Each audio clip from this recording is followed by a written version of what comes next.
Hello, and welcome to Patch Math. My name is Kayla Phelps, and I am going to go over polynomial long division at an introductory level today.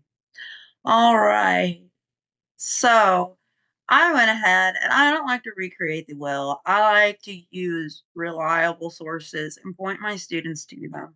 One of the most reliable sources I know is Math is Fun, and they do a great job exploring a wide many of concepts, including polynomial long division. So I snipped this little note, and there's the source if you want to visit that link. The reason I chose this note is because it breaks down the first steps very clearly. Often we are given polynomial long division in the form of a fraction. We've got to know that in order for us to do anything with it, more than likely we are going to be using polynomial long division or one of our other options for dividing there. So it's important to go over some vocabulary here. The denominator is also called the divisor. It will go on the outside of your division house. The numerator of your fraction, that is also called the dividend. All right. And it will go on the inside of your division house. And then whatever we find to come out of that, our answer, our solution, whatever we find to be our solution, that will go on top of our division house, and that will be called our quotient. There's some vocabulary there. So where purple there is our quotient. In other words, solution. All right, now that we've gone over that, this note goes over the placement. And this note right here is the number one most important thing I want to go over with you. We have to put the polynomials with the higher order terms first. In other words, highest exponent to lowest exponent. Now you'll see here they gave both of our polynomials in that manner. Exponent of 2, then invisible exponent of 1 here, and then exponent of x to the 0th power. Technically, all constants have a variable to the 0th power on them, because a variable to the 0th power is the number 1, and 1 times -7 there is -7. We just don't show it. So that's 2, 1, 0. Constants have an exponent of 0 because they don't have a variable. And here it's just 1 and then 0. X to the 0th power there. All right, 1, 0. So they already gave us those in order with the higher order terms first and then decreasing order from there. Well, what about if they didn't? Well, it's important to know we must put them in order. So for example, if for some reason you were given, just explore really quickly. For example, if you were given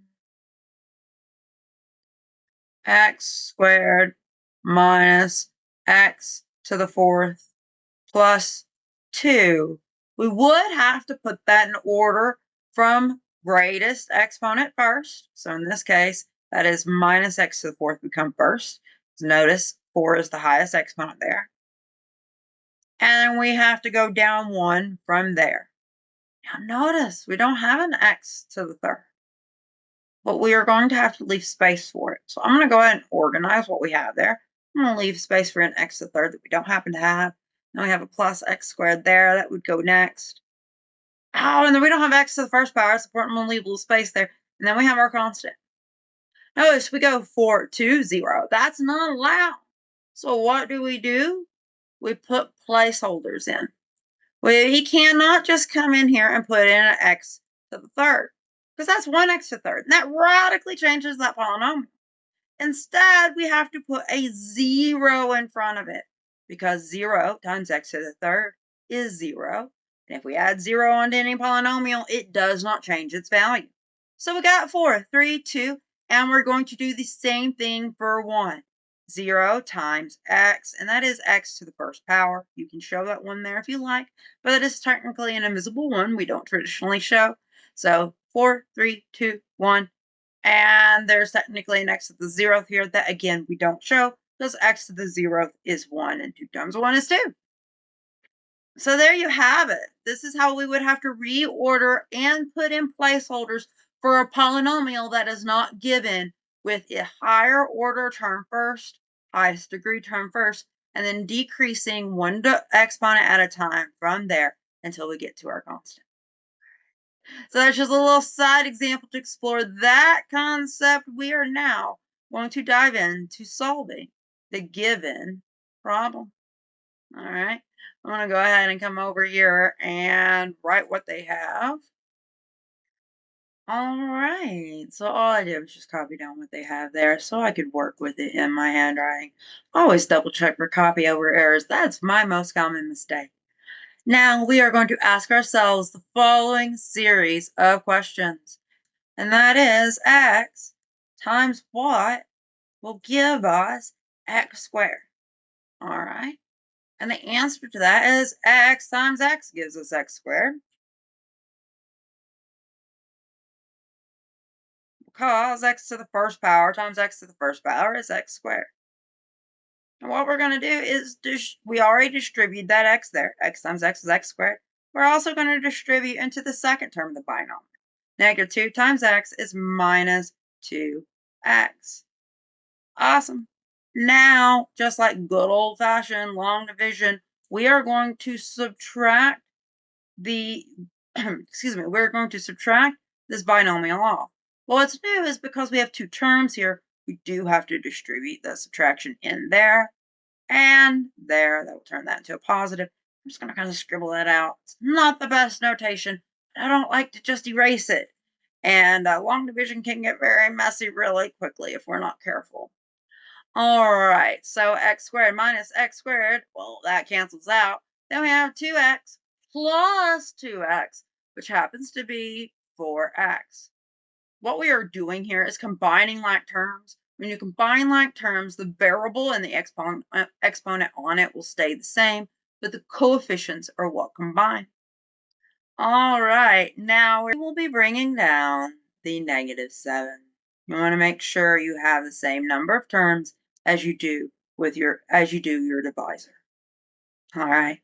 Then we are going to ask ourselves the same series of questions, but we're going to shift over a column. All right. Maybe I'm going to repeat the distribution with whatever term we figure out here. So I'm going to bring those lines over. And we ask ourselves, x times what gives us 4x? The answer there is 4. More importantly, positive 4. Positive 4 times x is 4x. And we're also going to distribute that to the -2. That gives us -8. -8. All right. And just like good old-fashioned long division, we're going to subtract this binomial. We do have to distribute the subtraction sign in there and there. Turn that positive. Not done scribbling it out. It's not the best notation, but you do what works for you to keep you organized. And like that scribble tells me there was a negative there, I brought it in. Follow my work. And so this cancels out, and we get -7 plus 8, which happens to be 1 here. We have a remainder of 1. Now notice that our degree of what's left under our division house is less than the degree of our divisor, so we can go no further. We take our remainder, that positive 1, we tack it onto the end of what we have here with the divisor under it. So our entire correct answer here is x plus 4 plus 1 over x minus 2. Just so it is clear, I will write that over here. Our final quotient solution is this. All right, that has a 2.